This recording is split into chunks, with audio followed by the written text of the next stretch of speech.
Investment ABCs. Yuk kita belajar istilah-istilah yang sering digunakan di dunia finance dan investment. Hey guys, welcome to ThinkCloud, a knowledge sharing platform di mana kita akan bahas anything about startup and investment. Aku akan melanjutkan pembahasan istilah-istilah yang sering digunakan di dunia finance dan investment yang berawalan dengan huruf D. Kata yang pertama adalah depreciation atau depresiasi. Depresiasi adalah penurunan nilai dari sebuah objek.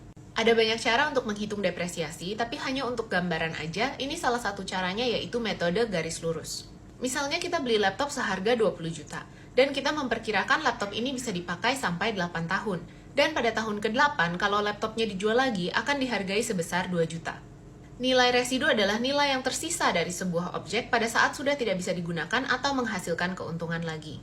Dengan rumus di atas, nilai peroleh aset dikurangi nilai residu dibagi tahun, kita mendapatkan nilai depresiasinya per tahun. Di contoh ini, nilai depresiasi laptop tersebut menjadi 2,25 juta per tahun. Kata yang kedua adalah diversification atau diversifikasi. Sebuah strategi untuk manage resiko dari portfolio, di mana kita tidak hanya invest ke satu aset, tapi investment kita disebar ke beberapa tipe aset.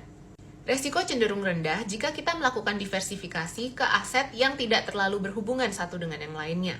Misalnya kita punya 100 juta, 50 jutanya kita alokasikan ke reksadana obligasi dengan ekspektasi return 5% per year, dan 50 jutanya kita alokasikan ke saham dengan ekspektasi return 10% per year.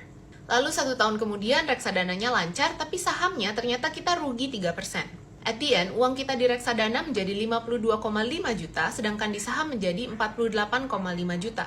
Tapi kalau ditambah, jumlah uang kita tetap 101 juta, malah untung 1 juta dari modal awal. Itu karena kerugian di saham bisa tertutup oleh keuntungan yang kita dapat dari obligasi.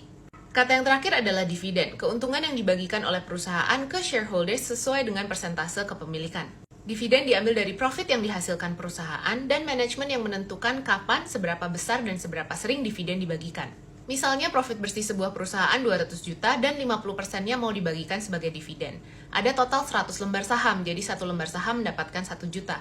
Dan kita punya 10 lembar saham, jadi kita berhak mendapatkan dividen sebesar 10 juta. That's it for today and see you around!